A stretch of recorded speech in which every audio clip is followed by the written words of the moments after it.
Hey, what's up? Good morning, everybody. Happy Monday.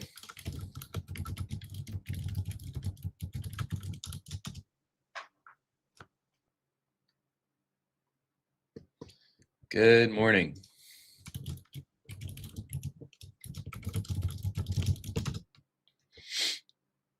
Hope you guys had a good weekend. It's starting out looking like it's going to be a volatile trading week, guys. So make sure you're mindful of that with your position size, as this week could get a little rowdy. Good morning, Odyssey. Welcome in. Let me know in the chat if you guys are here, if you can hear me, if you can see me.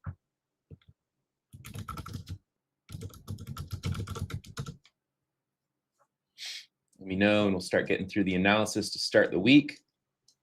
And also, let me know in the chat what you guys do this weekend. Where are you tuning in from? What did you do this weekend? Hopefully, we got the crew here from Flipping Futures tuning in. Live and kicking. That's good. Heaven, good morning. All good? Sweet. Thank you.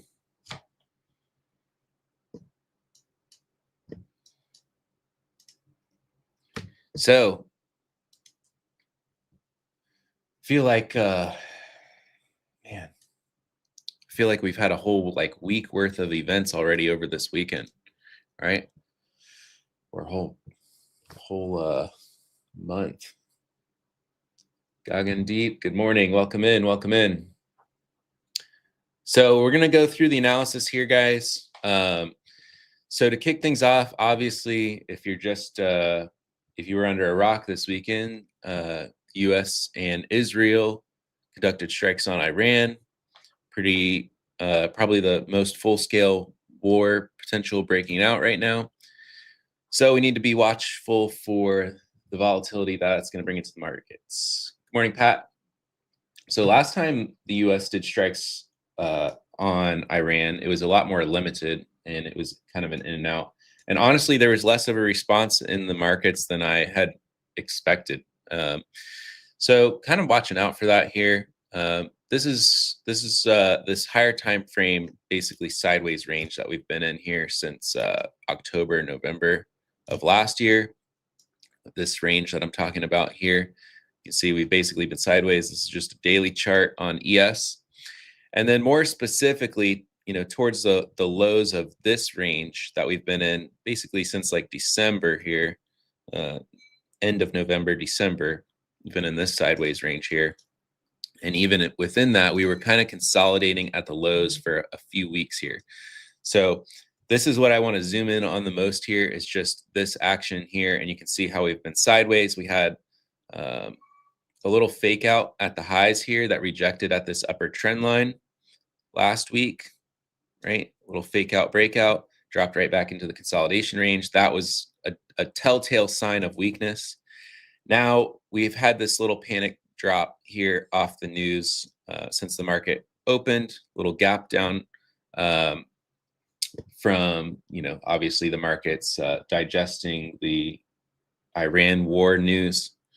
So we dropped into these prior lows, right? So I'm going to be watching this area specifically here, kind of between 67.85, 67.50. These are some key levels that I've been watching for a few months now. We dropped into them overnight and bounced, right? But we're also kind of under this prior consolidation range that we were in. So you can see just on this daily candle how it's like all wick and then a little body. So we're kind of consolidating right in the middle of that. So I want to be very careful here to start this week. Kind of want to let things develop a little bit. I don't, I'll definitely be open to taking scalps as they develop and like to be in and out without leaving much risk on for very long. I think it's a evolving and dynamic situation. So to me, it's very unpredictable what's going to happen next with the markets. Does this whole stuff with Iran kind of fizzle out pretty quickly and the US involvement ends rather quickly in a couple days? Or does this kind of turn into a drawn out multi-month, potentially multi-year thing, right? I think that's a big uncertainty in the market right now. If it turns into, the US involvement ends after just a couple days, drop some bombs, get out, and that's the end of it, hopefully, the market may just kind of shrug this off and move on business as usual, right? We also have NFP data coming out this week. NFP weeks are always a high impact on the market. So I always put a star on NFP weeks and FOMC rate decision weeks, as those can be big, high impact to the market, right? But nonetheless, so we have this area of key support at the lows of this multi-month range. Then we have this multi-week consolidation that we broke out of. Now we're kind of bouncing off this support area, right? This area between like 67.85, 67.50s. But we're also have broken under this consolidation, which may now act as resistance here. So a little bit of a rock and a hard place type thing. If we break down these lows today, this week, whatever, I don't see much stopping us from moving back towards prior lows around like 6,600, right? So if we break under this area here, we could see a continued downtrend towards prior lows down under 6,600. That could set up continued weakness throughout this year, right? We don't know yet. The last few years have been like an unending uptrend. Even last April, after all the tariff news broke and we had all that panic selling, market recovered right back to all-time highs, lightning fast. So we'll kind of see what happens here. There's also a lot of underlying things going on right now with AI disruption fears, software indices getting hits, or software names getting hit super hard. So there's technical factors. Buyers may be exhausted up here at these highs. Economic data not doing so good. AI disruption fears, geopolitical tensions with Iran, Israel, and the United States. So there's just a lot of stuff going on right now, just a lot of stuff, okay? So that could lead to a lot of heaviness in the market. So we need to watch out for that and see how that develops, right? But at the same time, I don't want to rush into shorts right at the lows of key areas that could bounce. So going to be very patient, very mindful of that here today, right? So what am I watching out for? A couple things is one, this kind of consolidation range here in the pre-market. We've kind of already sold off into this key area of demand, popped. We already kind of rejected here. We're kind of consolidating here at these lows, right? So I want to be careful to see, do we break down this key area from here and trend lower? Then I'll be looking to short pops under 67.50, 67.85, targeting a move probably more towards 6,600. Now, if I don't see that or don't catch it for whatever reason, I also may look at this area around these lows to see if we get a strong signs of a bounce. At least a strong relief bounce could offer an opportunity to scalp longs and target just quick aggressive rips back to stop late shorts, right? I love those kind of setups, but I'm very cautious on them, especially going against downside momentum when the overall market context is this heavy. But that's a possible scenario. And then probably the most rosy scenario that I see is if the U.S. involvement subsides substantially and it doesn't turn anything more than basically some bombs being dropped and then us kind of, walking away, then, we could potentially see the market recover back in this consolidation range and go back towards the highs. We have this kind of downtrend line that's been respected 1, 2, 3, 4, 5 times now, 4 or 5 times now. This is a daily chart, so a number of times this has been respected. So we could test that again if we break through there. And I don't really have much until we get back towards these highs around 7,000, which is just that key resistance area that's just repeatedly resisted around all-time highs around 7,000 level on ES. All right, let me drop this in chat here.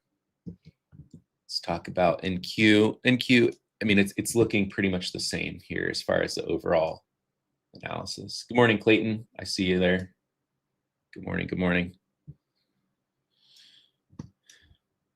All right. So again, this is kind of these key lows, this area down here from going all the way back to October of last year.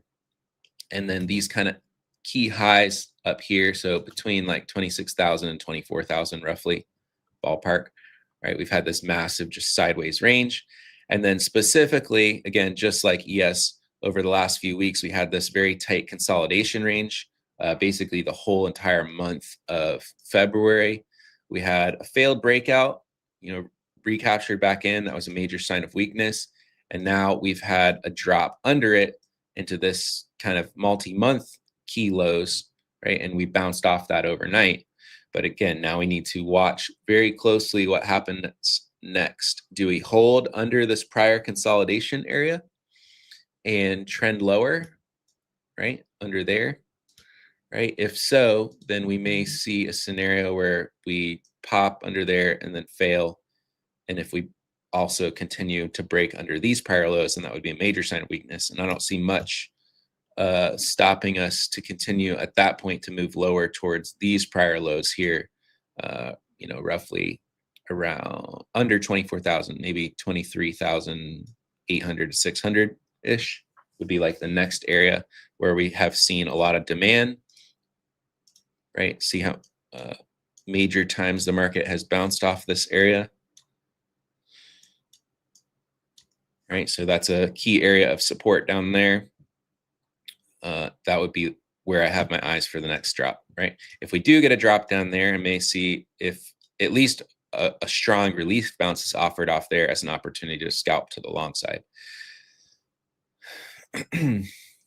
Right, again, to the upside, if we recover back inside this balance range, ideally I would want to see signs early to potentially get long and target back a break back towards the highs of it.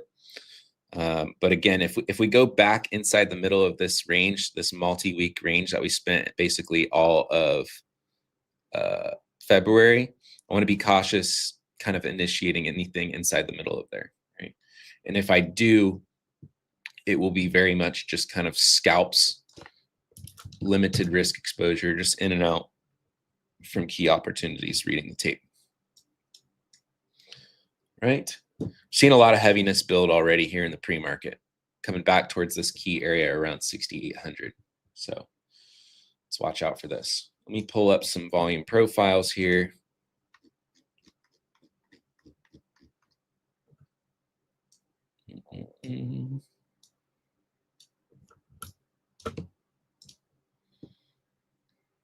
All right. Come on now.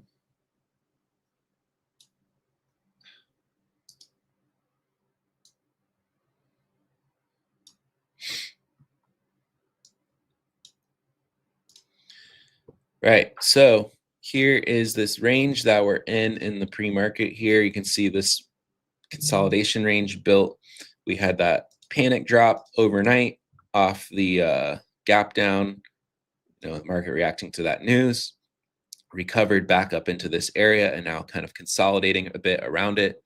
So most key areas like near term, above and below, we have this gap area where the market gapped down around, you can look at this price specifically, but roughly around 68.60, 68.70.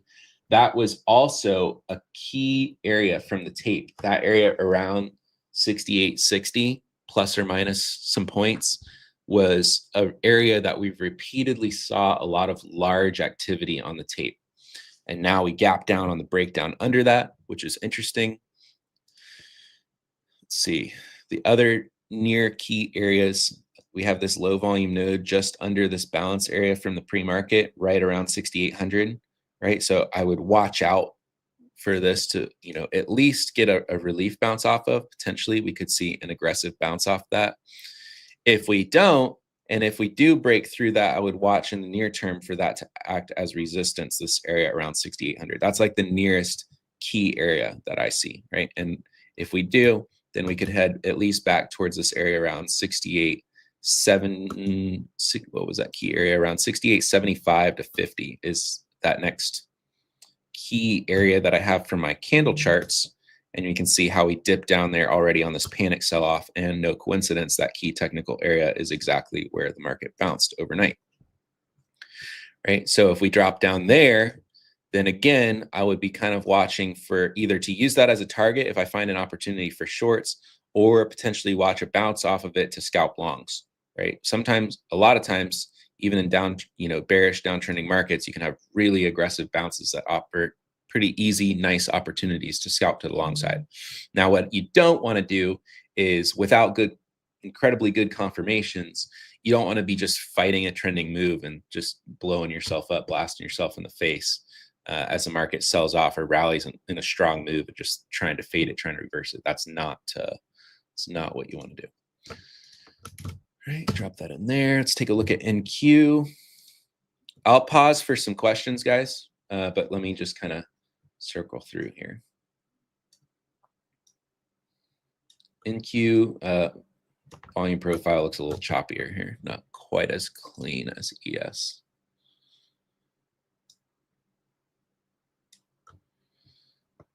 Still, nonetheless, we roughly have this area where we've consolidated in this pre-market. See basically bell curve distribution here, where we've had this consolidation range here in the pre-market between like 24.6 and 24.7s ish, roughly in this area, guys. Right, so watch out in the middle of that.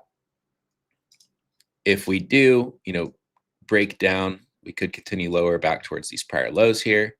We do have this lower volume area as well. It's not quite as clean and clear as what we see on ES, but nonetheless, we could drop down there and get a nice quick bounce back up into here.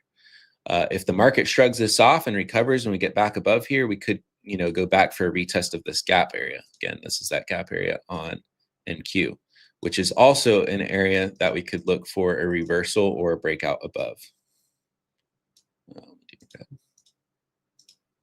So lots of different scenarios this week. Again, I'm just kind of spitballing my game plan ideas of different scenarios that I could see playing out, right? And I'm going to be very patient and just watching the order flow, watching the auction and see what happens. And if I see an obvious easy money opportunity, I'll be in and out of it.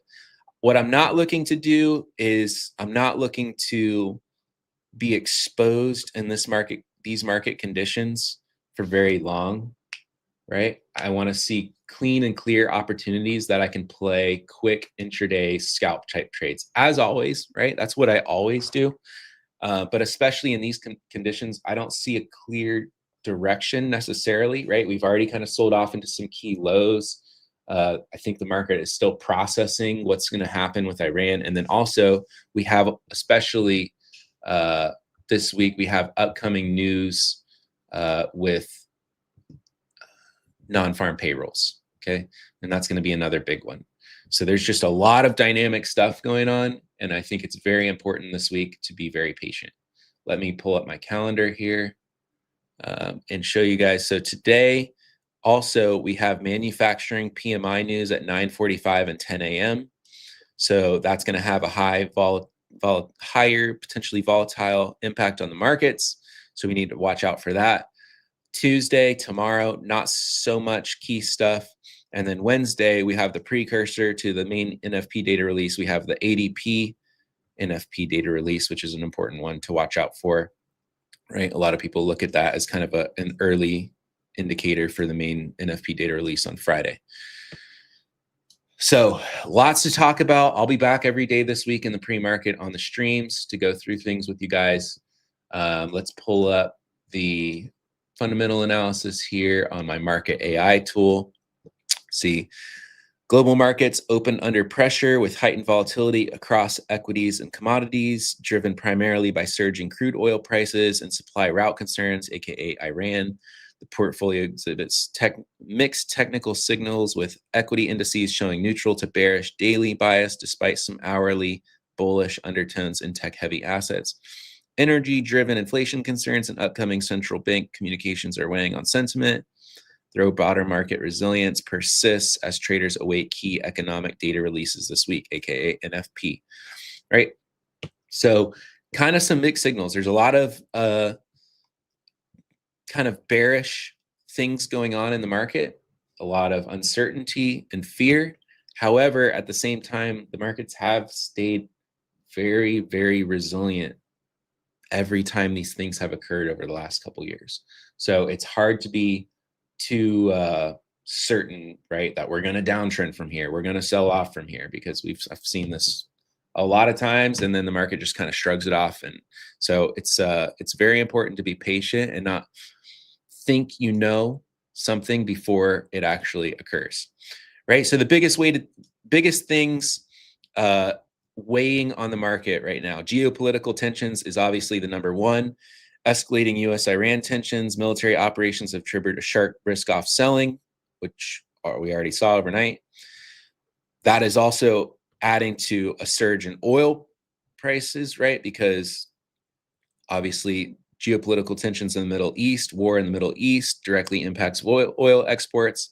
Technical breakdowns, we've seen already weakness because of technical things, technical sell-offs due to fears of AI disruption and things like that.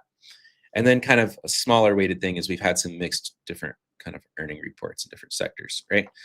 So those are the big things that are important to watch out for from a fundamental perspective here. Just giving you guys a quick overview. Even as a pure technical order flow trader, it's very important to be aware of the overall driving factors that are occurring in the market. That's going to help us be a lot more wise about which side we look to play trades on, where we look to play trades on.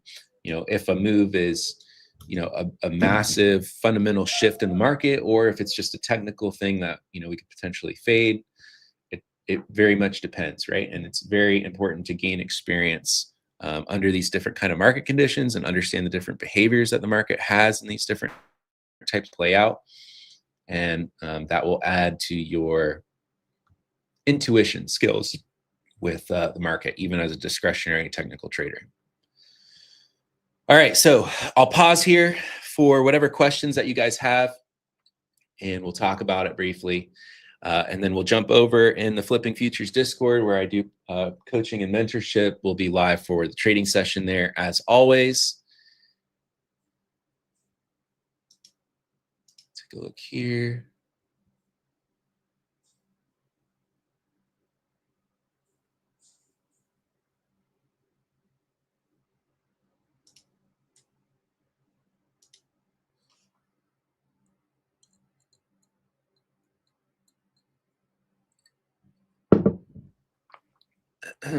No questions today, guys?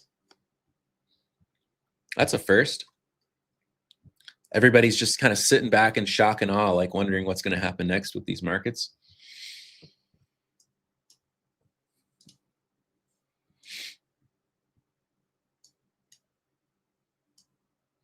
So let's just talk about some key tips, right?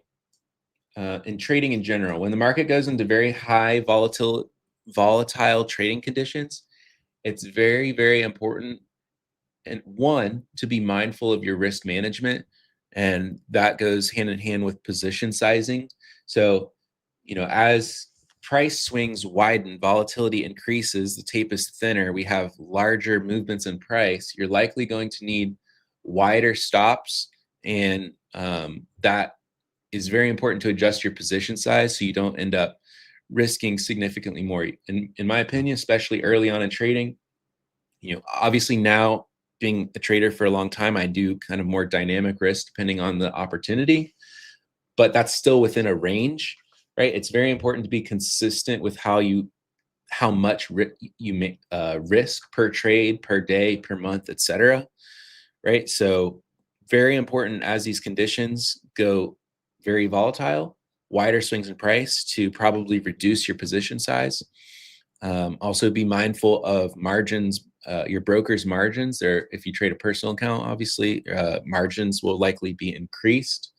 They already are. I think mine has gone up to like 50%.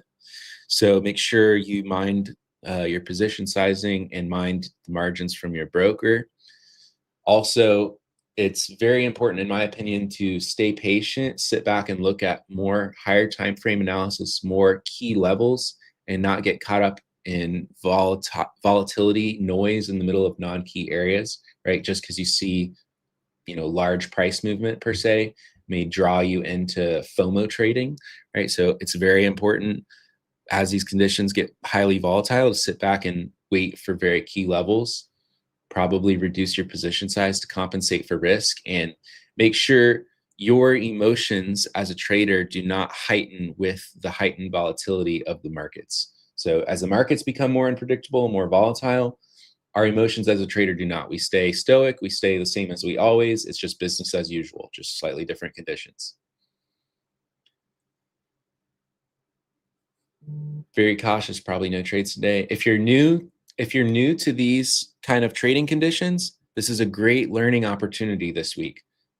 Don't ruin the learning opportunity by getting greedy and like wanting to make a ton of money on it, right? If it's not something that you can do all the time, right? There's no reason to feel any kind of way about it. You want to build your trading around things that you can do repeatedly, day in and day out, right? Don't get big greedy eyes because you see a lot of volatility and movement in the market and think you're going to make your whole trading career in 1 week, right? That's a recipe for disaster.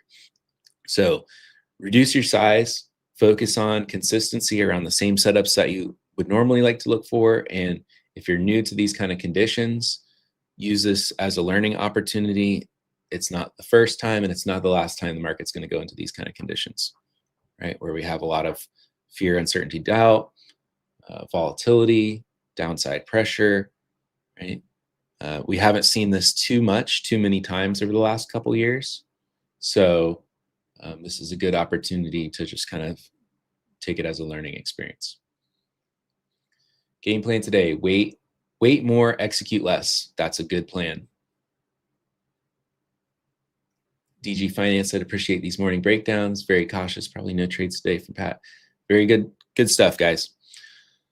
Good stuff. All right, so we'll be back here tomorrow on YouTube to go through analysis. For those of you in Flipping Futures, I'll see you over in Discord for the live stream. We'll talk through more in-depth stuff throughout the trading day, setups and things that I'm watching for the live trading session. And I'll see you guys over there. For everyone else, if you guys want to join that group, the link is in the description of this video. If not, you're welcome to just tune in here. That's why I'm doing it. Enjoy, helping get you guys started with the day. Had good participation in these pre-market streams. A lot of people getting value out of it. So I'll likely continue doing it. So thanks everybody for tuning in.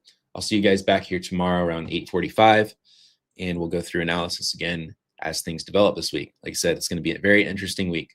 So thanks, TradeX Jitsu. Appreciate you guys. All right, I'll see you guys back here tomorrow. Peace.